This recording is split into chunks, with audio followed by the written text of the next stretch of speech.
Every so often on gameranx, we like to make a random list of some good, affordable games. So today we're talking about 20 of the best games under $20 right now. We are using Steam for a lot of these prices, but keep in mind these prices tend to stay pretty similar among all the platforms. They are subject to change. You never know when these companies are going to change the price, but we got good games here today. New games, old games, just some random games that we think you should definitely try, and they're 20 bucks or less. So let's get started off with number 20. Balatro. This is a new one. Gambling and roguelikes. You know, it's two great tastes that taste great together. Balatro is the breakthrough indie game of 2024. It's addictive as hell, it's got an iconic style, and it's cheap. It's just 15 bucks on all major platforms. This is one of those perfect games to play on the go, like whether you're on your phone or Switch or Steam Deck. It's just a good, quick game that doesn't require constant attention. The concept is very simple. It just takes poker and turns it into a roguelike. So getting started in a game is extremely intuitive, which is improved by the really good UI design. This is a simple one. It's just a card game. There is no story here, but it still manages to have a little personality. Either way, you just play it and it just works. It's fun.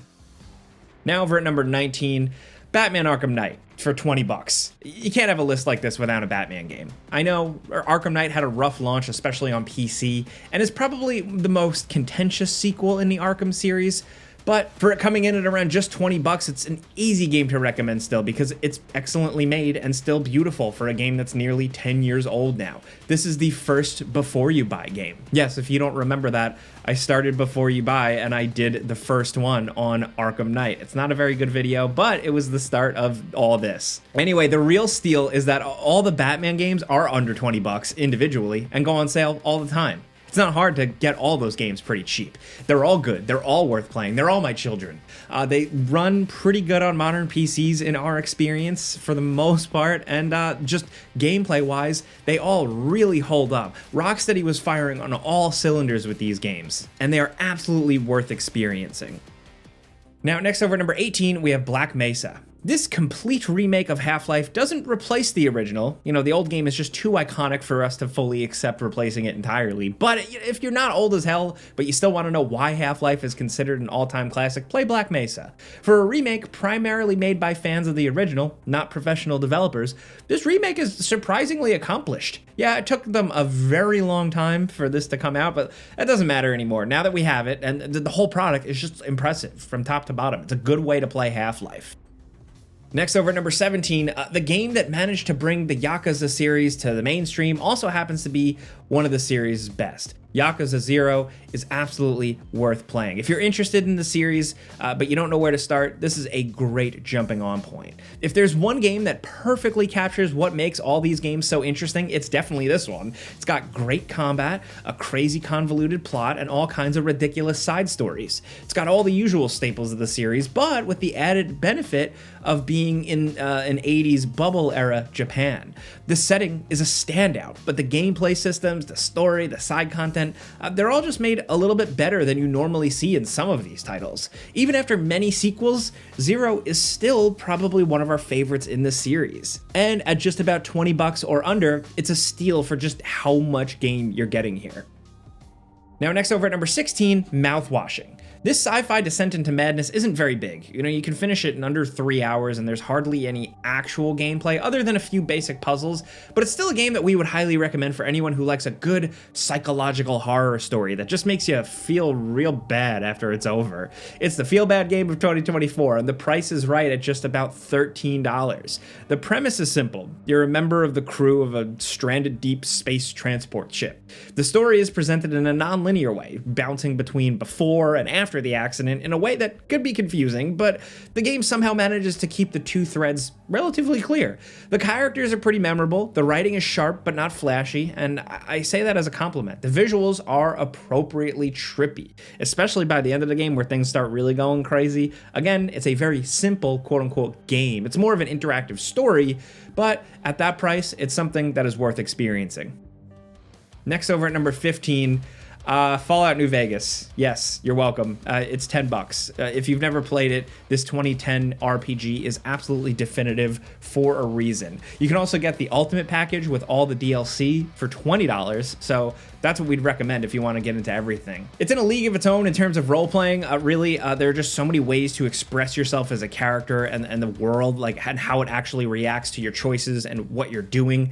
This is the most complex world building in any of the modern Fallout games too, with all these different factions of competing loyalties that are more realistic, at least in terms of their goals and motivations, compared to the other main Fallout games. New Vegas feels like a world. The other games felt kind of like amusement parks. That doesn't mean they're bad. They're just trying something different than New Vegas, which is more about questing and talking to people and faction warfare, compared to the other games where the focus is on exploring the ruined world and finding interesting loot.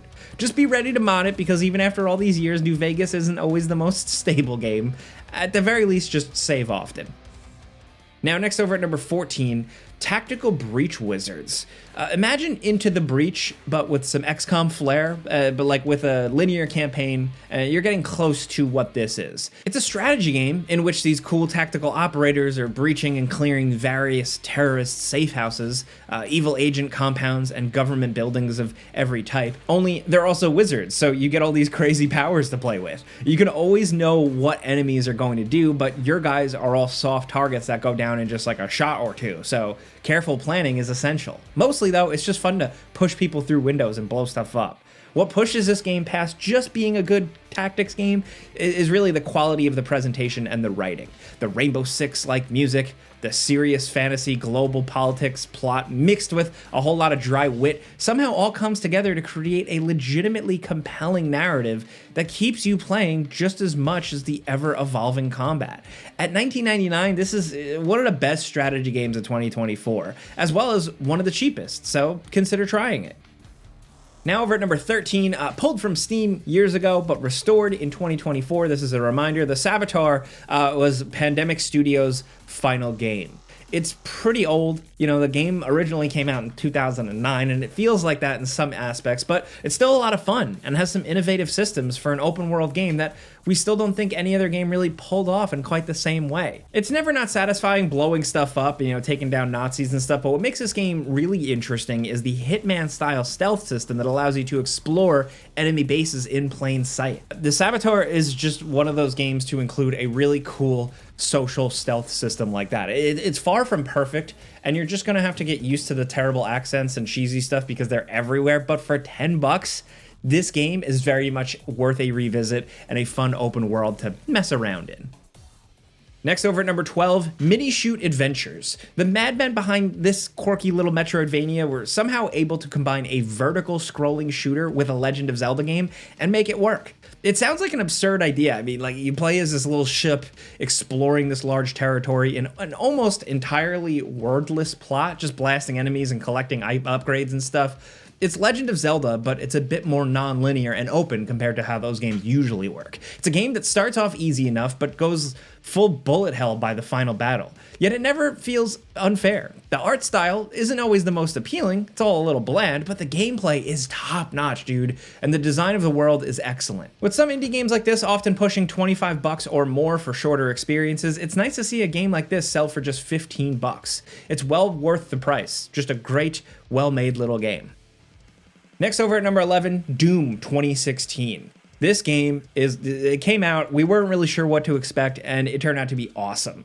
Compared to Doom Eternal, which is maximalist in every possible way, the first Doom reboot from 2016 is almost quaint in its simplicity, but that's really what works in the game's favor. It's not too flashy and confusing, there's not too much going on, it's not confusing or overly complicated, it's just Doom.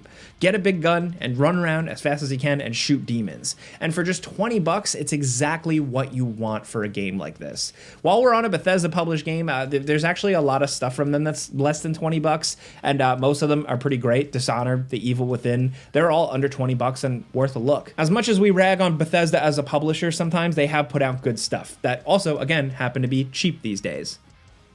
Next over at number 10, Faith, the Unholy Trilogy. Now, look, 15 bucks here might sound steep for a trilogy of games that look like they were programmed on like a ZX Spectrum, but believe me, these games go places. The first game is the most conventional. There are a few surprises, like, you know, the first time the game switches perspectives entirely, but for the most part, it seems like it's like Newgrounds fodder. It's small. Stick with it for the second and third parts because, man, what a trip. I don't want to spoil anything about these games. You know, they're not exactly scary, but they're a ride regardless. If you're into bizarre lo-fi horror games or just whacked out crazy stuff in general, then Faith needs to be seen.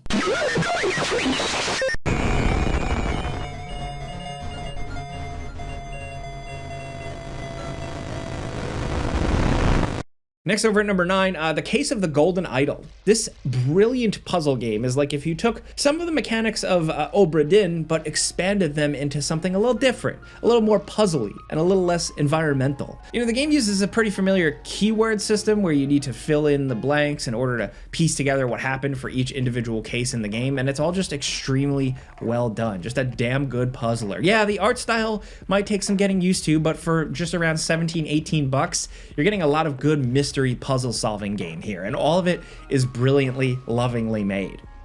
Next down at number 8, Metro Last Light Redux. You know, you want some of that Stalker 2 flair without the big game length and game-breaking bugs and full price tag, then you should probably give the Metro games a whirl.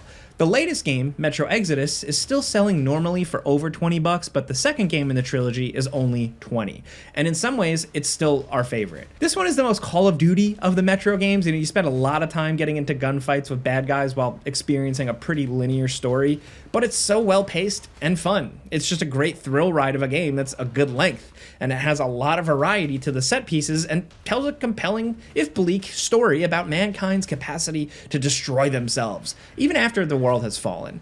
Of course, you can also go back to the original Metro, which also got the Redux treatment that made it a better game overall.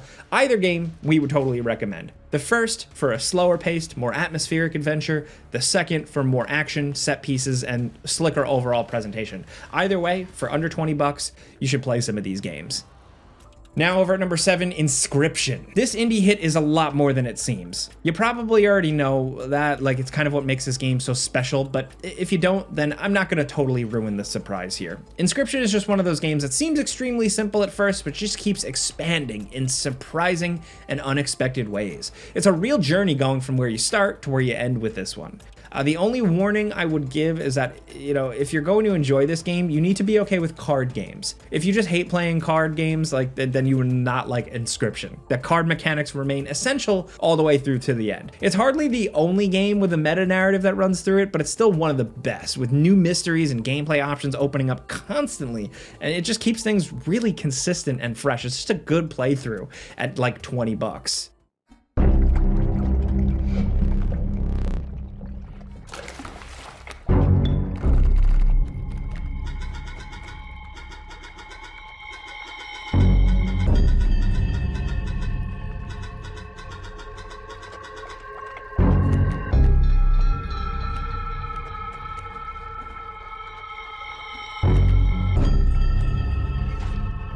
Now at number 6, Okami HD. Now, of course, all hail Okami 2, the sequel nobody ever thought was going to happen is happening. So, you know, we figured what better time to play the all-time classic in original glorious HD. Does the game still hold up? Yes, absolutely. You just have to kind of get on its wavelength. We're not going to dance around it. The opening of the game can be a little slow. The Legend of Zelda inspirations got a little too on the nose here, but once you're in the meat of this thing, it's a brilliant game, a great adventure with fun combat and a brilliant magic system, which involves drawing directly onto the screen using the celestial brush.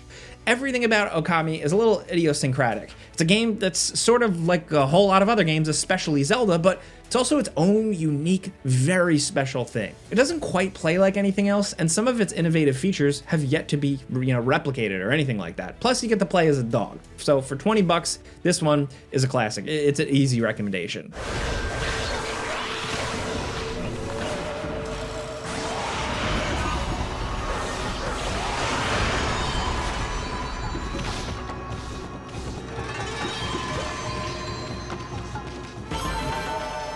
Now over at number 5, Resident Evil 7, the weird one, the game that single-handedly revitalized the Resident Evil franchise, at least sales-wise, and all it took was a change in perspective. Switching from the usual urban horror of the series to Texas Chainsaw Massacre, like kind of crossed up with Evil Dead, was really a risky choice, definitely one that could have alienated fans and newcomers alike, especially me, but somehow the game worked. It kept what we love about Resident Evil, you know, the puzzle solving, the tense inventory management, the exploration, the atmosphere, but changed just about everything else. It worked. And while the series seems to mostly be going back to its roots now, and I'm pretty excited, Resident Evil 7 isn't just some footnote in the franchise. It's actually one of the best horror games. It's legitimately scary, it's incredibly inspired, the VR version is also terrifying, and again, the game's $20. Most of the older original Resident Evil games on Steam are the same price. You can get Resident Evil 6, 5, Revelations games, and the original version of 4 for $20. But if you've never played any of them, maybe try 7. It's just kind of like its own thing. It's a strange departure for the series, but it's still awesome. You can just jump right in.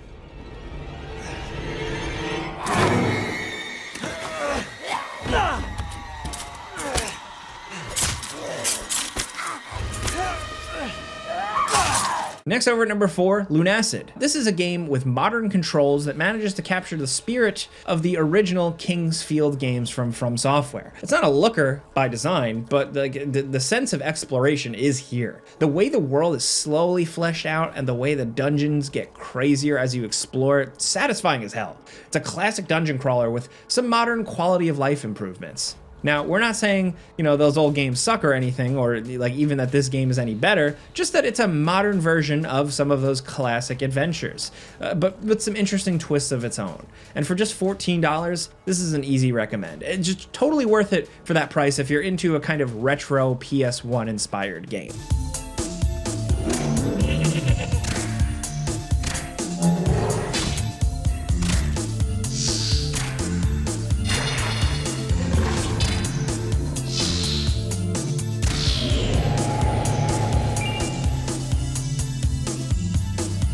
Now down at number 3, Lethal Company. This cooperative horror game is cheap and still going strong. It's just $10 to buy in, and if you like getting scared while your friends are nearby, probably getting scared too, then this one's a no-brainer. Combines elements of an extraction shooter and a horror game, and your mission is just to explore these randomly generated industrial wastelands looking for resources to sell for cold hard cash. But while you're doing that, you never know what kind of spooky monsters you're gonna run to in the dark. Seriously, when you first start playing this game, you're probably gonna have no idea what's going on. Like, the variety of different enemies that appear to make your life miserable is pretty big, and their behavior can be pretty unpredictable. The game's practically an SCP simulator with like the bizarre enemies you find, each that do their own thing. Some stay away and try and pick off stragglers, some attack only when you're not looking at them, some attack when you do look at them, and those are like some of the more basic ones. It can get a lot more complicated. Getting much done in this game requires solid communication and careful exploration, or you can all just split up and die. That's fun too. But we figured this one was worth a mention.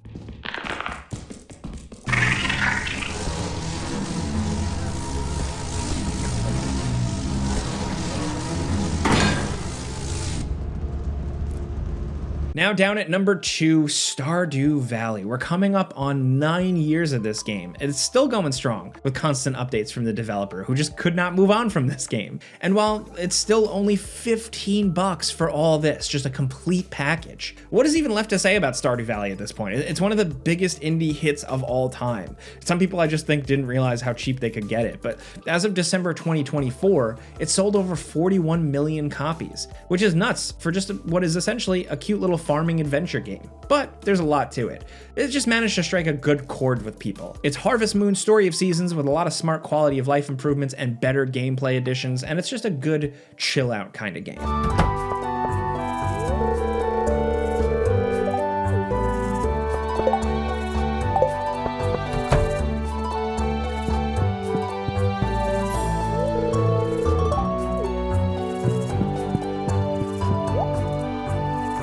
Now down at number 1, Vampire Survivors. This game is like the ultimate dopamine hit, just non-stop flashing lights and sounds perfectly designed to just make you happy playing it. It's a secret sauce that just works in a way that many other Vampire Survivor clones don't. And at just $5 for the full game, you'd be a fool not to at least try this one out. Actually, maybe you shouldn't, because this game can be destructive for your personal productivity. Like, you'll get so addicted and you'll waste a ton of time. You'll lose hours instantly. Also, if you throw in the Ode to Castlevania DLC for just $4 more, you're basically getting the sequel to Vampire Survivors in a single game. The DLC is fantastic. It gives you tons of new characters, a new map, things to do. Castlevania stuff, of course, it's amazing. Like, it's all just $9 for all this game. And that's the base price without discounts. It just really doesn't get better than that. We started off number 20 with Balatro, a highly addictive, cheap kind of indie game. And now we're ending at number 1 with pretty much the same thing.